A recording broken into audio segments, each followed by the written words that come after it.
지난주에 일본에서는 사형수 두 명이 법원에다가 이제 소송을 제기했다고 합니다. 바로 형 집행 사실을 사전에 미리 알려주지 않았다는 것이 이제 이런 것이 불법이라는 겁니다. 이게 다시 무슨 말이냐면요. 일본은 사형을 집행할 때 당사자한테 당일날 겨우 이제 한두 시간 전에 알려준다고 합니다. 그 영화를 여러분들이 많이 보셨겠지만 교도관들이 아침에 저벅저벅 이렇게 걸어와서 문을 열고 갑자기 들어와 가지고 "너 오늘 집행이야." 막 이렇게 얘기를 한 다음에 끌고 나가서 바로 인제 사형장으로 향하는 거죠. 여기에 인제 이의를 제기하거나 변호사를 이제 접견할 시간도 없는 거죠. 뭐 "이런 꼴을 당해도 싼 흉악범이다."라고 하면은 뭐 그럴 수도 있겠지만 아마 이 흉악범들, 이 사형수들 입장에서는 매일매일이 공포일 것 같긴 합니다. 교수님은 뭐 어떻게 생각하십니까? 예, 이것은 아무리 사형수라고 해도요, 네. 1시간, 2시간 전에, 집행해요. 1시간, 2시간 전에 그렇게, 사형 집행을 알리고 네. 금방 사형시킨다라는 것은 역시 심한 인권 유린이 아닐까, 그렇게 생각됩니다. 예예. 일본에서는요, 무기징역형을 받은 사람하고 네. 사형 선고를 받은 사람들의 감옥에서의 태도가 굉장히 다르다고 아, 합니다. 왜 그럴까요? 어, 예, 역시 사형 선고를 받은 사람들은 그런 식으로 언제 갑자기 사형 집행이라는 그러한 이야기가 들어오지도 모르기 때문에 매일 공포에 사로잡혀 있다라는 이야기가 되는 거죠. 그럴 수밖에 어, 없죠. 예. 네, 무기징역형을 선고받은 사람은 그래도 뭐 죽는 것은 아니기 때문에요. 예. 상당히 여유가 있다고 합니다. 네네. 그러나 사형수가 된 사람들은 매일 그 공포에 토르고 그래서 굉장히 순하게 되고 뭐 어떤 조한심도 보이지 않고 예. 그렇게 기가 죽은 상태로 사형 집행을 기다리고 있는 그런 것이 관찰이 된다고 합니다. 예. 이게 뭐 어떤 면에서는 폴이라고도 할 수가 있지만 또 반대로 말하면 아무리 사형수라고 해도 그런 공포를 계속 준다라는 것이 이게 정당한가라는 논의가 있는 게 사실입니다. 예. 이 사형수들이요, 이렇게 주장을 했다고 합니다. 미국에도 이 사형 제도가 있지만 모든 주에서 다 사전에 고지를 하고 있고요. 특히 오클라호마라는 그 주에서는 집행하기 35일 전에 알려주고 최후의 식사를 선택할 수 있게도 한다고 그렇게 합니다.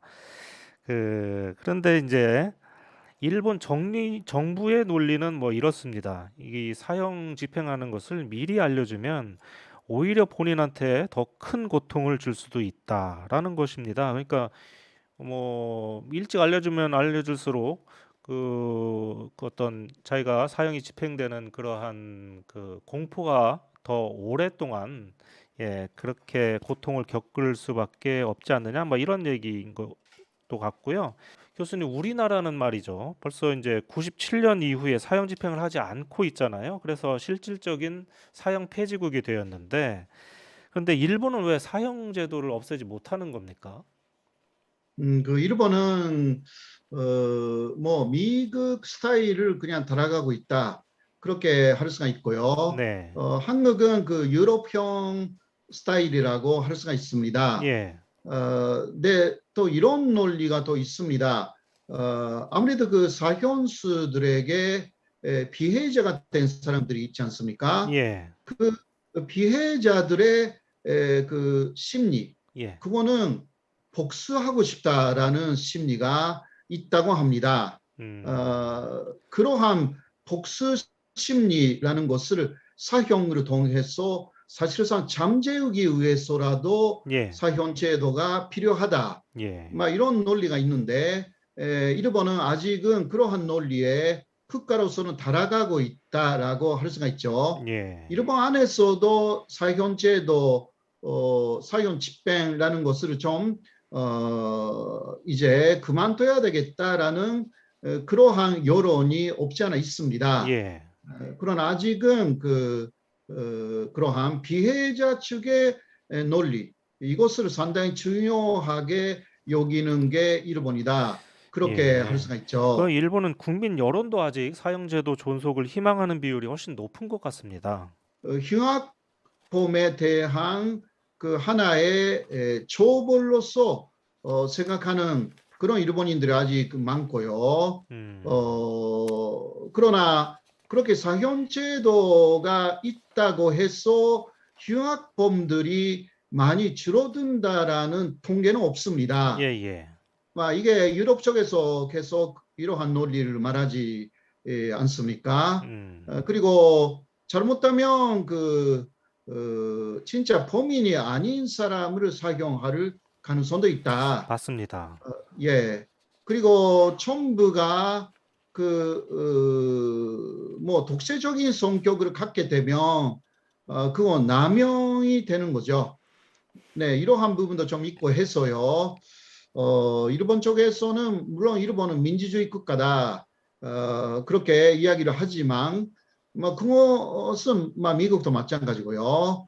네, 그러나 사형제도에 대해서는 여러 가지 아직은 생각해야 되고 적어도 집행 한두 시간 전에 집행을 선고하는 것은 그 사형수가 마지막에 마음의 존리를 하여서 오히려 뭐라 할까 깨닫고 아주 그 편안한 마음으로 사형장으로 갈 수도 있잖아요. 예. 그런 자유까지 박탈을 하는 셈이 되기 때문에요. 네. 좀 더 심사숙고해야 되는 것이 아닌가 그렇게 예. 생각합니다. 예, 참고로 제가 찾아보니까 우리가 이제 사형 집행을 하지 않는 이유는 어떤 뭐 오판의 가능성 그리고 뭐 정부가 사람의 생명을 과연 빼앗을 권리가 있는가 하는 뭐 이런 그 윤리적인 면도 있지만 더욱 현실적인 면은요. 지난 2008년에 유럽 연합하고 이제 범죄인 인도 협약을 이제 조약을 맺을 때 저희가 유럽 연합에 사형 집행을 하지 않겠다고 하는 그런 서약서를 냈다고 합니다. 그래서 만약에 저희가 사형 집행을 하게 되면 어떤 외교 문제가 또 발생하는 그런 문제도 있다고 하고요. 자, 그 다음 사진을 제가 마지막으로 하나 좀 보여드리면 이 사진은 여러분들이 잘 아실 것 같은데요. 이게 언제입니까? 한 10년도 넘었죠. 그 지하철 살인 사건으로 유명한 오음진리교의 아사하라 교주입니다. 왼쪽에 이제 큰 사진이. 예, 그리고 이제 오른쪽에 있는 사람들은 이제 그 신도들이죠. 예. 그런데 이 사람들이 전부 다 13명인데 2018년도에 한꺼번에 다 이제 사형이 집행됐습니다. 이 사람들이. 근데 그 당시에 그 신자 가운데 한 사람이 한 말이 이런 말이 있습니다. 매일매일 공포의 날을 지내다가 금요일이 지나면 이제 이틀은 더 살 수 있겠구나. 이런 생각을 하면서 그 사형수의 생활을 이렇게 했었다고 합니다. 이게 얼마나 이제 공포의 나날이었는지를 이제 보여주는 그런 말인 것 같고요. 여러분들은 이제 이 사형제도에 대해서 어떻게 생각하시는지 모르겠습니다. 이 문제에 대해서도 물론 찬반이 있겠죠.